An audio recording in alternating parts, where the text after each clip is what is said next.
ate. Sandaan na lang. Ha? Sandaan na lang. Ay ate, ano mo din eh? Ha? Anong plano mo?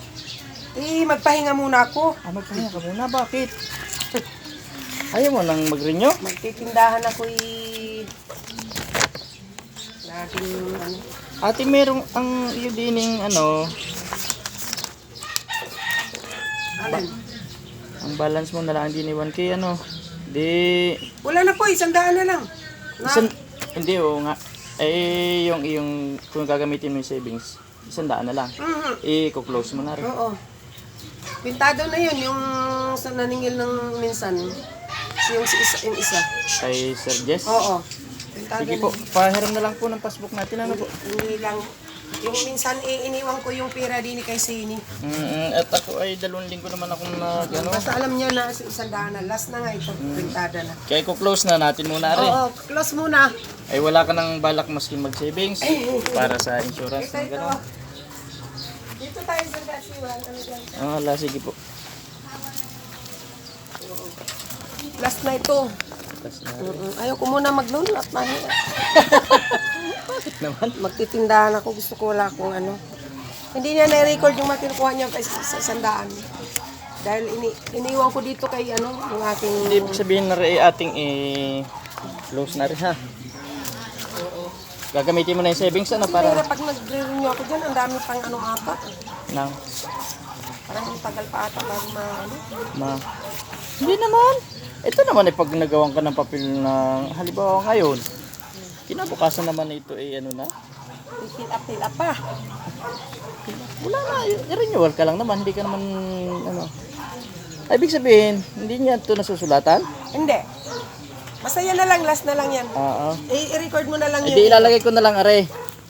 Tapos susulat ko din na Wala na. Full payment na ako. di kailangan mo ating pirmahan na rin yung withdrawal Unahan mo yung apoy. withdrawal mo. Dini po. Bakit withdrawal? Yung sa savings mo po. Hindi ka automatic yung savings ko. Hindi po, kailangan po ng pirma mo para sa katunayan na pumayag ang ari ginamit mong Full payment. fully payment do sa iyong balance, loan balance. 900 po. Yun po pirma. Hindi na ako overdrawn ako. Lagi akong wala. Nagmamasahe. Natural lang po yun kasi hanap buhay naman ang ating... Saan ako pipirma? Ari po, may check. Anong balita? Ba't bihira ka na? 2 linggo po ako nag-leave. Bago sila ni Ate Francine at saka si Lani, si Ann, ba't hindi sila nanuhan? Sabi nga ni Sir, mag-ano ka naman kahit konti. Ba't nga ayaw mo? Para ang savings mo may insurance ka naman dito. May insurance ka naman. Pati yung mo yung naka-insure naman yun anytime na anong mangyari, wala naman pananagutan na yung halimbawa. Magkano nga hinuhulog ko dyan? Parang kung di ako nagkakamali Oo. 190. 190, ginagawa kong 200. Oo, ginagawa mo 200. Tapos ngayon magkano yun ko nun? Ano siya? 7. 7,000. Magkano lang nakuha ko? 29, 30, 31, 32. Ay sige, sa Lunes na lang tayo mag-usap. Sige po. Oo. Puntahan Ay, na po, lang ako. papirman na lang din po na rin. Oo. Basta malay mo magbago pang isip ko. Ang dami ko nang inayawan na. Tawag ka na lang ate pag halimbawa sakaling di... Saan may number ka kayo? Saan ka ako pipirma? Ayun po may check din. Hindi, Lunes, pasyalan mo ako kung ano talaga. Lunes? Oo, Lunes. Oo, papasya lang kita. So, oo. Alaga po, sige po, salamat po ng marami. Kasi nabisi din ako gawa ng may tindahan na kunti-kunti lang dyan. Gusto ng anak ko. Gusto kami kainan. Sa labas? Mas maganda. Pero dito, hindi pwedeng iwanan ko. Yan yung nagpahinga lang ako nung mag-birthday. Lagi kaming busy, Mas lagi kami maganda bisita, ate, lagi sa labas. kaming... Gawa ng sa labas malakas ang... Lagi kaming punta sa resort. May bisita ako palagi. Wala akong mag-birthday. Ay hala po, sige po, ganun na lang po. Ano po? Ganun na lang, salamat po, ingat. Basta po sa Lunes daanan kita. Oo, daanan mo rin ako. Baka magbago malay mo, mag-renew. Sige Ako na po. may walang dito lang naman ako. Sige po. Sige. Nililuluto ako Akala ko kasi. Salamat po. Sige, salamat. Ganun na lang. Malaki ng baby mo. Ay, malaki-laki na. Isang buwan na mahigit Okay, basta sa Lunes, daanan mo rin ako kung ano ba. Sige po. Kung pwede pa. Po.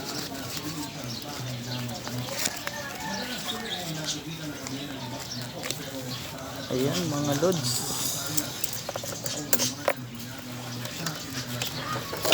At Beta Concha.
Ano?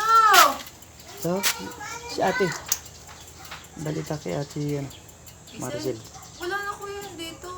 Uy, paano daw yung kanyang ano Abi, kaya? hindi ko naman kung nakakausap at hindi naman kung kami ng close.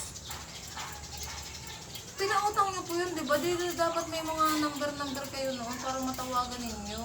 Kasi hindi kami mag-asawa nakikialam doon. Eh, ako 2 linggong leave. Ngayon lang ulit ako pumasok. Eh, hindi ko po alam kung ano, dahil di man po kami nagpapangitan. Wala na yan dito, nasa Mindoro na yan. Kailan pa? Parang buwan nung magsara yun dito eh. Dahil Hindi ho. At napupuntahan ko pa sa kanya bago ako mag-leave. Eh, ako 2 linggong wala. Ay, dito Di kayo doon ko kayo sinisingilan sa labas. Sa baba, sa inyong bahay. kayo, kay Maricel. Hindi, yung kay Kuya Wilfredo. Oo, ano kaya paano? Hindi ba nag-uli kayong kolektor? Ha? Iba na uli kayo. Ako yun dati. Nag-leave lang ako ng 2 ano. Ah, ay hindi ko, basta yun si Isel ay wala na dito, umalis na siya, gawa ng, yun ay pumunta doon sa kapatid sa Mindoro. Hmm. Wala naman kasing number yun eh, ng cellphone, paano ba makukontak yun? Kasi sa totoo lang kuya, hindi ako nagsasabi doon kasi may ugali din yung ano, kaya hindi ako nakikialam, tunay, mapapaaway lang ako eh. Kaya ang hirap. Yan ka po yung anaya. Oo. Ay anak, hulog na si Papa dyan. Nasaan yung pasabok ni Papa? Eh, di ka kanilang bahay naman na rin. Ha? Kanilang bahay ito, di ba? Ay, ari sa kapatid. Ah, sa kapatid, hindi sa kanya mismo. Hindi sa kanya mismo ito. Nasa Mindoro na yun ngayon. 2 linggo kasi akong ano, leave. Opo nga, si Kuya ang naniningil sa akin. Nung ipumalit sa akin, Sir Francis, yung matangkad. Opo. Tapos ngayon, bumalik na gawa ng nasa bakasyon din na si Sir Jess, Sir Tony. Siya, nung dumating na siya, umuwi na si Sir Francis ng ano, ng Santo Tomas. Bigyan niya kay Papa. 140. Basta yun ang Kuya eh. Yun ang ano sa akin. Di, ano bang sabi sa'yo nung isang naniningil? Ay, wala na nga daw dito. Wala na nga po. Ang sabi ay pag-uwi daw. Hindi, mamamaintindihan ko kailan uuwi. Eh, hindi naman ho po pwedeng ganun. Ayun na nga eh. Pag kinakausap, pag halimbawa ako ang kakapulong doon, ako lang ang mapapasama. Eh, kaya ayun, hindi ako nangingiyan. Nasaan ho ba si Kuya Wilfredo? Nabiyahe sa Rio. Baka naman pwede niya makausap para naman din eh. Eh, ganun lang din, sir, sasabihin sa inyo pag hindi makakausap niyo. At kami pa ang masama. Pagka aming kinakausap, tunay, napakahirap po. Sa amin pa nagagalit. Kaya, ayaw kong... Tignan niyo. 150 yung binigay ko. 1 yung chocolate. Hindi ako nakikialam. Masama pa kami. Kami naman yung nagtatanong lang. Gayon. May naghahanap sa iyo. Kami naman ho hindi naging masama din sa kanya sa pagpapaloan sa kanya. Talagang automatic pag nagsabi siya ay talagang kinabukasan Kaya nga, dinadalan sir, siya. sabi ko ba nga, sir, Baka mamaya, imbes na tayo ayos, pag nangailangan ka, hindi ka na rin pakuhaan ng diyan. At Kami naman ho ay pagka kami kapatid mo yun, eh wala naman tayong kasalanan doon. hindi naman po kami tayo sumira. hindi naman po kami nag-aano sa mga ganyan gawa ng tinitingnan din naman po namin yung kliyente. So, kaya nga, Kung ganun na lang po, di sana'y matulungan nyo kami para makontak si Ate hindi Maricel. gano'n na nga po yung sinasabi ng isang naniningil nga Oo. po kahapon. Ako Para nga- lang aring inyong account ay kung sakaling gusto nyo pa Sinasabi naman namin, sir, doon sa anak na Oo. dalaga. Nasaan kayo anak ng dalaga? Napasok. Wala ngayon din diya. Nag-iintindi siya ng pag-ano ng kanyang pagpasok sa Batangas. Kadalang nyo naman matagpuan ng mga tao dyan. Kaya ako'y nasusura, sir. Ako'y naiinis. Hindi kilala din kasi ako ng anak na dalaga noon. Oo, ako'y naiinis dahil sabi ko nga kayo ang humarap. Hindi yung ako ano nakikipagpulong dahil hindi ko rin naman, sir, alam kung ano isasagot Kailan ka ko. pa din? Parang 1 week na po kami kasi nakasarado lang naman to. Oh, sayang Ay, din. ito yung sa biyanang ko. Ang biyanang ko ang talagang nag-steading tuminda dito. Oo. Kasi wala naman tao talaga dito. Kumbaga yung magkakapatid na lang. Ay, sayang kasi, sir. Kasi, Ba't kasi tumigil yan sa ate ano? ay, hindi ko nga po alam kung anong dahilan ba't siya tumigil. Dahil, sir, sa totoo lang, hindi naman kami close. Nasaan ba yung asawa? Natrabaho. Saan? Diyan daw sa Manukan. Saan natuloy? Ay, di sa bahay nila. Dine? Oo. Napuntahan nyo na yun, ah. Oo nga, ibig sabihin sang manukan. Ay, sir, yan din ang, di nilang din naman sa Candelaria. Hindi ko alam kung saan parte. Manukan. Hindi kami close, no? May number ka kayo no, ng asawa? Yun nga ang problema, sir. Mga wala silang cellphone, mga sira. Kaya hindi makontak. Kahit yung anak, sir, ako ang magpapatunay sa inyo, sadyang mga walang cellphone. Yung asawa, hindi ko alam. Dahil di naman kami, kung may Facebook man yun. Kung yun ho na sa manukan na hindi naman ho pwedeng walang cellphone yung gawa ng may Kaya contact. nga, sir, Yung yung contact niyo sa asawa, trabaho. hindi ko alam. Basta si Maricel, sadyang yan. Pero may idea kayo kung anong araw ang kanyang day off? Or duty? Ay, sir, para na sa ganun, sir, eh. ang huling sabi doon sa kolektor ng asawa ay pag daw dumating ay ang alam ko parang isang buwan na Ang tagal ho nun. eh sadyang matagal. Ay, ang pera ng kumpanya ay nadidelay. Yun nga, sir, ang sabi sa akin ng maniningil kahapon, sabi ko, sir, Kaya kung kami ho ang ano na rin, malilintigan. sabi ko Kasi nga, kami ang kolektor. sir, sa totoo lang, hindi ko alam kung ano sasabihin ko sa inyo. Kung ano, puntahan nyo na lang yung asawa doon, ano bang ginagawa ng asawa doon sa kako? Ay, kung ganun eh, ako naman ho, sadyang sinasabi ko sa inyo, sadyang... Akala ko ngayon nagbukas uli nung nakita kita, ay iba palang tayo. Ay, oo, si kuya ang manager nga na nag-release di ano, kala nga daw nila yun dito na. Eh kaso, sir, kami, kumbaga, nanghihinayang yung aking asawa kasi kami, Oo.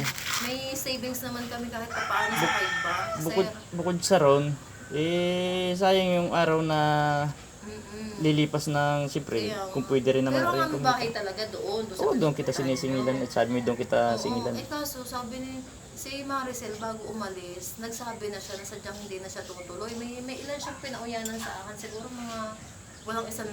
Basta mga kaunti na lang. Mga Napaninda? ganito na lang. Kaunti na lang. Oo, siya yatang ito lang. Bago kasi ako magbakasyon, nakakausap ko pa yun doon sa kanila eh. Kaya nga, Di ba tinuro mo naman sa akin ang bahay? sadya nga, ay ngayon sir, talagang wala akong update sa kanya ngayon, tunay. Ano kaya? Oo nga sir, mamatay man ang Wag aking... naman. Wala, sadya sir, hindi ako magyayabang sa iyo. Joke lang. Basta Ibig sabihin talagang yung ano, idea mo na anong araw ang ano ni kuya, yung asawa. yung, araw-araw Day naman off. nandyan. Araw-araw na andyan. Kaso nga lang, Ngayon hindi kaya? na siya, ay wala, natrabaho yun. Anong oras na uwi kaya yun? Siguro mga 5, pero madalang kasi minsan nag-OT, mga 10 Pero bakit minsan, pagka nung nandito pa sila, parang halos araw-araw ko sa umaga na dadaanan nyo dito. Kaya nga ngayon na hindi ko na siya natatagpuan dyan. Dati, nung nandito sila, maaga yun. Oo, na Maaga. ito lagi siya eh. Pag nadaanan ko na ito Ay siya lagi. ngayon, nung si isang maniningil, sabi ko, kuya, pumunta ka na lang kasi hindi ko nakikita dumaan dito yung asawa. Hindi ko nakikita dumaan. Baka doon sa kabila na daan. Sabi ko, pumunta ka na lang po. Doon nandun na siguro yung asawa. Nung ngayon, pag pupunta naman daw si kuya ang isang maniningil, yung kasamahan niyo, Mm. wala daw naman tao. Ay, hindi ko ko alam sir kung may tao, kung wala doon. Pero dyan na uwi yung anak na napasok. Uwi naman dyan. At puntahan nyo ngayon. At wari ko inaandon. Tanong Magkano nyo. kang binigay sa akin ni ini? 150 sir. May sukli pa daw ako sa iyo. Eh ano kay si savings yung lahat yun o ano? Ay, Yung 30. suklayan nyo ako. Suklayan nyo ako sa pulong.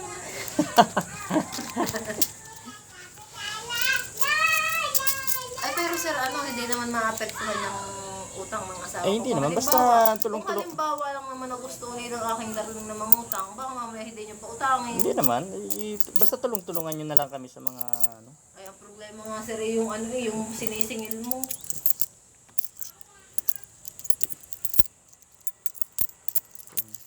Kasi ako ang nag-ano sa kanya eh. Kaya nga, puntahan mo doon, may tao doon, siguro na andun yung anak. Ay, hindi ko lang alam kung may contact siya ng kanya. Siguro naman